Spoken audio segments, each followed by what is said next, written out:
অপেক্ষা রাখে না। আমরা বাজেটে দেখতে চাই এবার যে মূল্যস্ফীতিটা কিভাবে নিয়ন্ত্রণ হয়। আমরা দেখছি যে বাজেট যেটা আকারটা যেটা দেখা যাচ্ছে বিরাট একটা গত বছরের চাইতে একটা উল্লঙ্ঘন। স্বাভাবিকভাবে যেটা বলেছি যে রাজনৈতিক সরকার আগের বছরে ইন্টারিম গভর্নমেন্ট তারা অরাজনৈতিক একটা ছিল, তারা কোন রকম একটা বাজেট করেছেন, অত বেশি ব্যয় করেননি। কিন্তু এখন যেহেতু ব্যয় বাড়ছে অর্থাৎ কিনা এটা একটা সম্প্রসারণমূলক বাজেট হচ্ছে। কিন্তু আবার আমরা উচ্চ মূল্যস্ফীতির কারণে আমরা জানি যে এখানে সংকোচনমূলক মুদ্রানীতি আমরা ফলো করছি। তাহলে এবং সংকোচনমূলক মুদ্রানীতি অবলম্বন করার পরেও কিন্তু মূল্যস্ফীতি কমছে না, খুব একটু একটু করে কমছে, খুব কম। তাহলে কি আমার এই যে সংকোচনমূলক মুদ্রানীতি এবং সম্প্রসারণমূলক রাজস্ব নীতি এই দুটার মধ্যে তো একটা দ্বন্দ্ব সৃষ্টি হবে কিভাবে? তো সরকার এটা একটা চ্যালেঞ্জ যে কিভাবে তারা ব্যালেন্সটা করবেন। একটা বিষয় যে তাদের চেষ্টা করতে হবে যে চাহিদা তো ব্যয়ের চাহিদা এটা পূরণের চেষ্টা করতে হবে, কিন্তু তার পাশাপাশি খেয়াল করতে হবে যে ব্যয়গুলি আমি কোথায় করব। আমরা দেখছি যে এখানে পরিচালন ব্যয়টা বেড়ে যাচ্ছে, উন্নয়ন ব্যয় অনেক কম, একটা ঊর্ধ্বমুখী আর একটা নিম্নমুখী, অথচ এটা রিভার্স কিংবা একটি সমান হওয়ার কথা। সেইটা যেই ব্যয়টা আমাকে উৎপাদনমুখী কার্যক্রমে সহায়তা করবে, যেই ব্যয়টা কর্মসংস্থান সৃষ্টিতে সহায়তা করবে, সেখানে করতে হবে। ব্যয় করতে হবে আমার যে মূল্যস্ফীতি যে বাড়ছে, আমাদের মূল্যস্ফীতির নেচারটা এখন কি সাপ্লাই ড্রিভেন, সাপ্লাই জনিত সমস্যা, এটা ডিমান্ড ড্রিভেন না যে মানুষের হাতে অনেক টাকা আছে বাজারে যে খরচ করছে।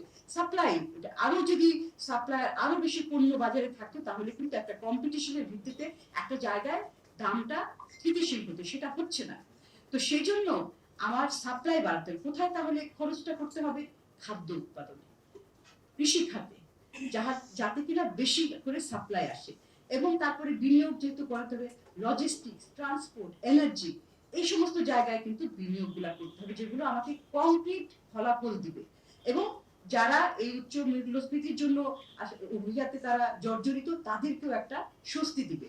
আর ওই যে স্বস্তির যে আরেকটা জায়গা যে সামাজিক নিরাপত্তা বেষ্টনী এবং ফ্যামিলি কার্ডের মতো একটা যে এই সরকারের যে একটা সিগনেচার প্রোগ্রাম, সেটা আওতা বাড়বে আস্তে আস্তে, কিন্তু সেখানেও একটা প্রশ্ন আছে যে সেগুলো সুশাসনের সাথে যার দরকার সেই যাতে আসে, এবং সেটার জন্য একটা স্বচ্ছ একটা ডেটাবেস থাকতে হবে এবং এটা একটা সম্পূর্ণ অটোমেটেড। তারা বলেছেন যারা সরকার পরিচালনায় আছেন, মাননীয় অর্থমন্ত্রীও বিভিন্ন জায়গায় বলেছেন যে এটার মধ্যে দুর্নীতির কোনো স্কোপ নাই, থাকবে না, এবং সেটা যাতে না থাকে এবং দুর্নীতি যদি ধরা পড়ে সেইটা যাতে সাথে সাথে এটার একটা শাস্তিমূলক ব্যবস্থা, এক্সাম্পলারি একটা দৃষ্টান্তমূলক ব্যবস্থা যদি নেওয়া যায় তাহলে, তা না হলে এটার ইফেক্টিভনেসটা কিন্তু হারিয়ে যায়, খরচ হতে থাকবে, অর্থ বাজারে থাকবে, কিন্তু কোনো কাজে আসবে না, সেটাই একটা।